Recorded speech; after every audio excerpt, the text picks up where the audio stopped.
Hey guys, I want to say thank you to everyone who prayed for me. It really helped a lot. I was skiing at Xara with two of my older siblings. We were going for our last run. I was skiing down really fast, got to an icy patch, lost control, became a ninja, did like a few front flips. I landed face first in front of a tree. It was horrible. It's just that phone call. I just didn't believe it. Didn't want to believe it when he rang. Yeah, when I heard about the accident, I was like totally freaked out. You know, I was only probably 400 or 500 meters away. I was at the bottom of the hill. It's pretty hard to run up the hill in deep snow. But when I heard about it, I did what most dads would do. I totally lost it. Aspen, he ran up and he's like, Xara, are you okay?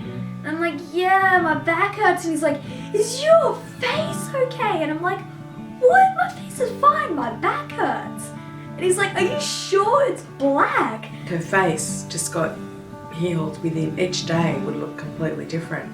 To believe that, within 24 hours, her face could be virtually completely healed other than a few scratches. 24 hours earlier, it was totally purple down one side with a giant shiner.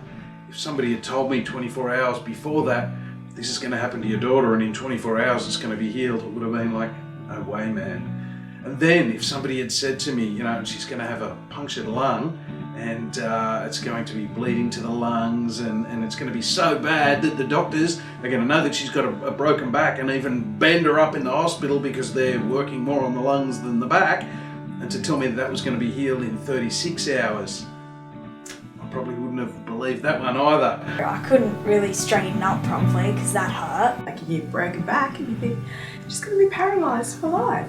She had 8 discs broken. From T1 right through to T8. Originally, we got told that they thought it was every bone in her back. Got some x-rays. Pretty much all the bones in my back were broken. My ribs pierced my lungs and caused blood clots. But then after the scans at Westmead, they said no, just T1 to T8. And they sort of, they showed us which ones were the worst ones. There were certain discs in there that were a lot worse than other ones. Some were just compressed, some were smashed. In fact, one of the reasons why the doctor said he didn't want to operate, one, he said, look, she's young, she's 13, she should heal well. But the other thing is the rods are going to be like this long, and there'll be 2 of those in her back. And there's so many fragments in there, it's going to be such a huge operation. In fact, he spent over 2 days, he spent numerous little bits of time sort of preparing us and telling us that it was a really big operation and trying to prepare us, I guess, for the risks involved of what potentially could go wrong. It's definitely going to have an operation. It's going to be like a foot long and it's going to restrict my movements considerably and it would suck. And I was talking to Aspen, texting, and he's like, no, that can't happen. I must become a cyborg before you. And I'm like, okay, pray it doesn't happen then. And the grandparents came over and while they were praying, they're like, please don't let it happen, but let your will be done. I don't exactly remember what they said, but anyway, I just knew I wasn't going to get the operation. I knew it wasn't going to happen. Later on, Dad looked at me and he's like, he's going to try and let me off easy, and he's like, it's going to be a pretty big operation. I'm like, nah, Dad, it's not going to happen. He's like, oh, okay.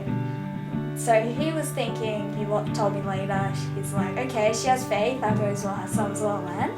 Oh, there's definitely no surgery? No surgery. You happy? When the doctors came in to fit the brace, they got strips of plaster and then they laid like 3 strips across my belly, 1 across the side, rolled me over, did the same to my back, and then like within a day we got this.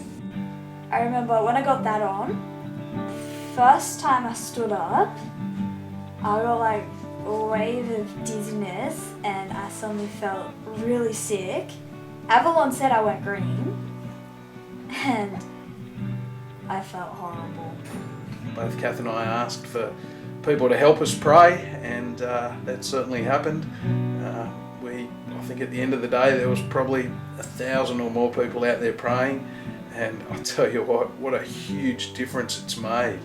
A walking, talking miracle.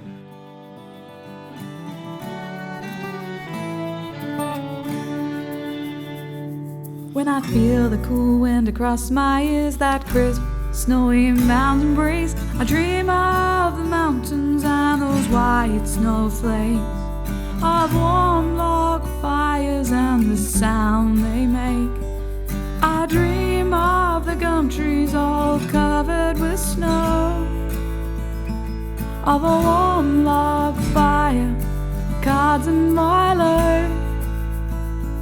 When I feel the cool wind across my ears, that crisp, snowy mountain breeze, back in the pack on my dad's back, trekking through the snowy outback. Pack the scrog and we're heading on up, Kosciuszko by Seaman's Hut.